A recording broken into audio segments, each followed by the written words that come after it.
স্বাগত Asian news আপডেটে। আপনাদের সাথে আছি আমি মুক্তা ইসলাম। সিলেটের ওসমানী আন্তর্জাতিক বিমানবন্দরে অবতরণ করেছে বিএনপির ভারপ্রাপ্ত চেয়ারম্যান তারেক রহমানকে বহনকারী বিমানটি। বাংলাদেশ সময় সকাল 10টায় বিমানটি সিলেটের ওসমানী আন্তর্জাতিক বিমানবন্দরে অবতরণ করে। এর আগে গতরাতে স্ত্রী ও কন্যাসহ সপরিবারে লন্ডনের হিথ্রো বিমানবন্দর থেকে দেশের উদ্দেশ্যে ফ্লাইটে ওঠেন তিনি। বাংলাদেশ সময় বুধবার রাত 12টার পর তাকে বহনকারী বিমান বাংলাদেশ এয়ারলাইন্সের BG202 ফ্লাইটটি লন্ডনের হিথ্রো বিমানবন্দর ত্যাগ করে। সম্পন্ন হয়েছে, তারা ভেতরে গেলেন এবং অনুরোধ সত্ত্বেও দলের এসে পৌঁছেছেন।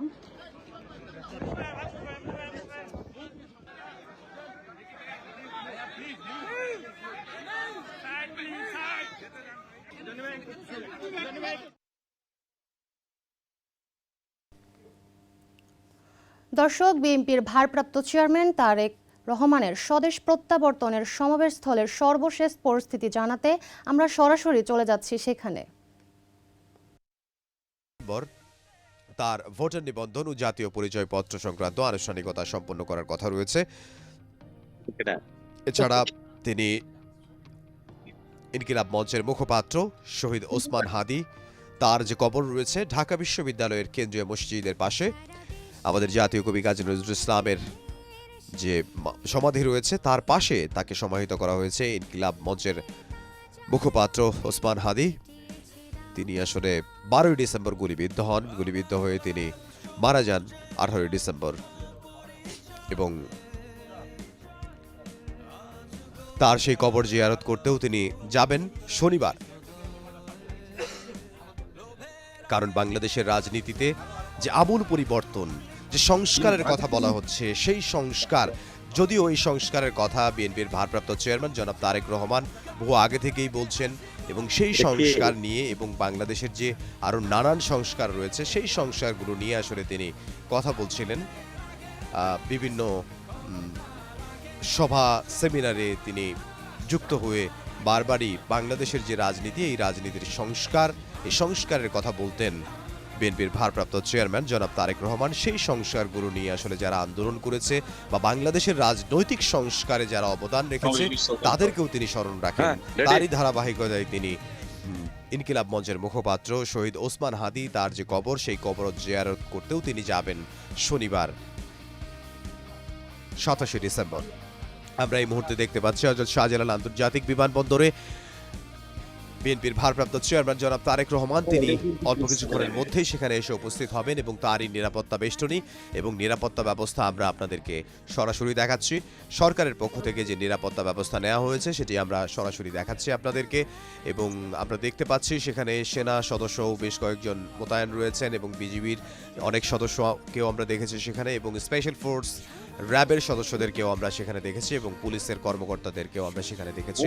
তার নিরাপত্তা যাতে কোনো রকমের বিঘ্ন না ঘটে সে ব্যাপারে তারা সজাগ রয়েছেন এবং আমরা দেখেছি যারা নিরাপত্তা বিশ্লেষক রয়েছেন তারা বারবারই বিএনপির ভারপ্রাপ্ত চেয়ারম্যান জনাব তারেক রহমান তার নিরাপত্তা নিয়ে উদ্বিগ্ন এবং চিন্তা প্রকাশ করেছেন। কারণ তার নিরাপত্তায় আসলে সরকার SSF নিয়োগ করবে কিনা সে বিষয়ে স্পষ্ট করা হয়নি এবং পুলিশের ফোর্স কতগুলো নিয়োগ করা হবে এবং দলীয় কোনো টিম তৈরি করা হবে কিনা সেটিও আসলে বিএনপির পক্ষ থেকে এখন পর্যন্ত বলা হয়নি। তবে নিরাপত্তা যতটুকু নেওয়া উচিত সর্বোচ্চ নিরাপত্তায় আসলে সরকারের পক্ষ থেকে নেওয়া হয়েছে এবং যেহেতু আমরা এই মুহূর্তে দেখতে পাচ্ছি যে সিলেট থেকে উড্ডয়ন করেছে বিএনপির ভারপ্রাপ্ত চেয়ারম্যান জনাব তারেক রহমান, তাকে বহনকারী যে বিমানটি সেই বিমানটি সিলেট ওসমানী আন্তর্জাতিক বিমানবন্দর থেকে উড্ডয়ন করেছে ঢাকার হযরত শাহজালাল আন্তর্জাতিক বিমানবন্দরের উদ্দেশ্যে। অল্প কিছুক্ষণের মধ্যেই সেই বিমানটি 40 মিনিট বা 50 মিনিটের মধ্যে সেই বিমানটি আসলে হযরত শাহজালাল আন্তর্জাতিক বিমানবন্দরে এসে পৌঁছানোর কথা রয়েছে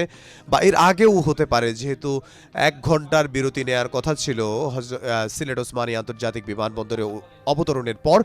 যদি সেখান থেকে 1 ঘন্টার আগেই রওনা দেয় তাহলে আসলে একটু আগেই হযরত শাহজালাল আন্তর্জাতিক বিমানবন্দরে পৌঁছানোর কথা রয়েছে।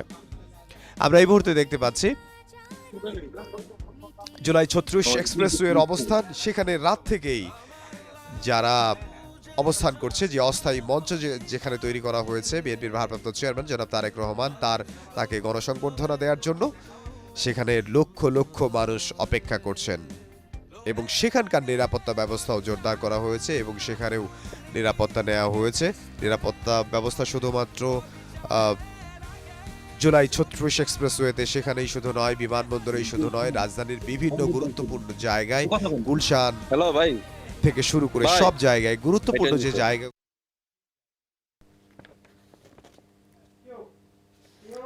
দর্শক, আমরা এতক্ষণ 300 ফিটের সমাবেশস্থলে ছিলাম, এখন আমরা চলে যাব পরবর্তী সংবাদে। দর্শক, তারেক রহমানের দেশে ফেরার আরও খবর জানাতে হযরত শাহজালাল আন্তর্জাতিক বিমানবন্দর থেকে সরাসরি যুক্ত দিচ্ছেন সহকর্মী কাউসার আহমেদ। কাউসার, বিমানবন্দরের সার্বিক নিরাপত্তা ব্যবস্থা কেমন দেখছেন, বিস্তারিত জানাবেন।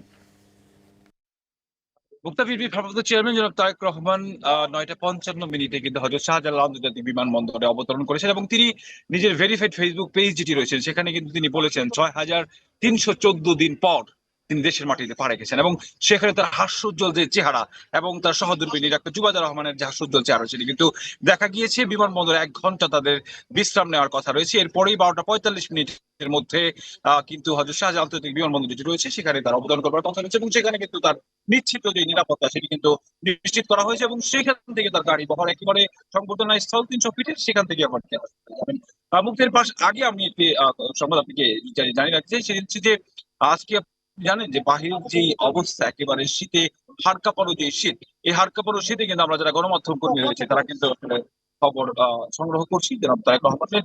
একই সাথে শুধু গণমাধ্যম কর্মীরাই নয়, পুরো বাংলাদেশের বিএনপি নেতাকর্মী যারা রয়েছেন এবং যারা তারেক রহমানকে ভালোবাসেন, তার দলকে ভালোবাসেন, তারা কিন্তু সবাই শীতের মধ্যে অপেক্ষা করছেন নেতাকে একবার এক ঝলক দেখবার জন্য।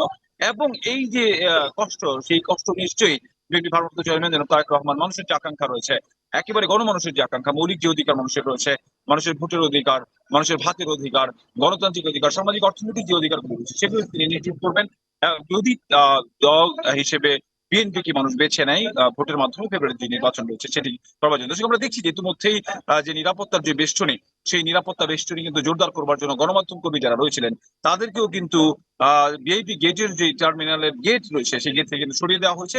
একেবারে 8 নম্বর যে সড়ক, যেখানে ক্যান্টিন রয়েছে, সেই ক্যান্টিনের পাশে গণমাধ্যম কর্মীদের একটি জায়গায় নির্দিষ্ট জায়গার মধ্যে রাখা হয়েছে, যারা পাশধারী এবং যাদের পাশ নেই তাদেরকে কিন্তু এখান থেকে সরিয়ে দেওয়া হয়েছে এবং কাউকেই কিন্তু যাদের মিডিয়া পাশ নেই এখানে রাখতে দেওয়া হয়। এবং পুরো রাস্তা জুড়ে আমরা দেখেছি যে ভিআইপি টার্মিনাল থেকে শুরু করে একেবারে 8 নম্বর সড়ক পর্যন্ত, প্রধান সড়ক পর্যন্ত যেটি রয়েছে, পুরো সড়ক জুড়েই কিন্তু আমরা দেখেছি যে নিরাপত্তার চাদরে ঢেকে রাখা হয়েছে বিভিন্ন বাহিনীর সদস্য যারা রয়েছেন, সেনাবাহিনী থেকে শুরু করে বিজিবি থেকে শুরু করে এবং অন্যান্য যেই বাহিনীর সদস্য রয়েছেন তারা কিন্তু এখানে যুক্ত রয়েছেন তার নিরাপত্তা নিশ্চিত করবার জন্য। এবং সেই কারণেই আমরা দেখেছিলাম যে একেবারে কোনো ধরনের কোলাহল কিন্তু নেই। এমনিতেই আমরা জানি যে আজকে কিন্তু বড়দিনের ছুটি হওয়ায় আশপাশের যে দোকানপাটগুলো রয়েছে সেগুলো কিন্তু বন্ধ রয়েছে, ফলে নিরাপত্তার যে বিষয়টি সেটি কিন্তু এখন আমরা দেখেছি যে পুরোপুরি নিশ্চিত করতে সক্ষম হয়েছে আইন শৃঙ্খলা রক্ষাকারী বাহিনী যারা রয়েছেন।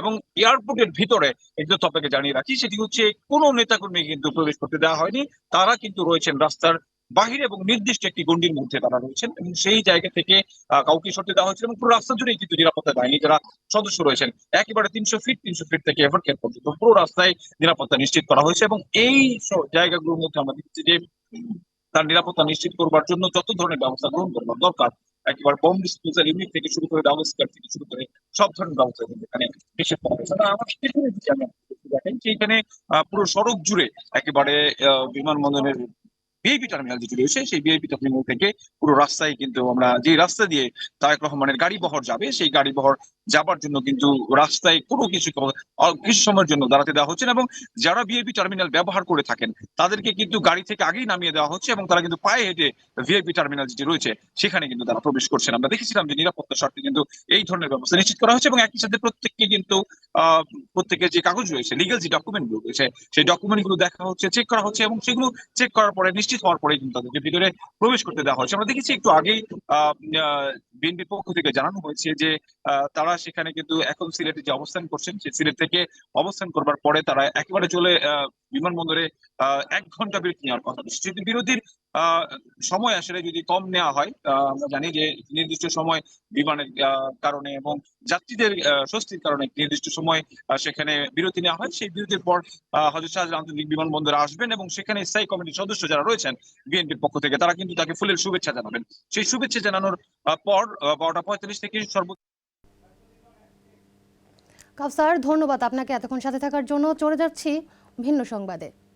খ্রিস্ট ধর্মাবলম্বীদের সর্ববৃহৎ ধর্মীয় উৎসব শুভ বড়দিন আজ। ধর্মের প্রবর্তক যীশু খ্রিস্ট 25 ডিসেম্বর বেথলেহেমে জন্মগ্রহণ করেন। খ্রিস্ট ধর্মাবলম্বীরা দিনটিকে শুভ বড়দিন হিসেবে উদযাপন করে থাকেন। বিশ্বের অন্যান্য দেশের মতো বাংলাদেশের খ্রিস্টান ধর্মানুসারীরাও আজ এই বিশেষ দিন যথাযথ ধর্মীয় ভাব গাম্ভীর্য ও আচারাদি আনন্দ উৎসব এবং প্রার্থনার মধ্য দিয়ে উদযাপন করবেন। এই উপলক্ষে রাজধানী ঢাকা সহ সারা দেশে খ্রিস্টান ধর্মাবলম্বীদের ধর্মীয় প্রতিষ্ঠান গির্জাগুলোকে সাজানো হয়েছে নতুন আঙিনে।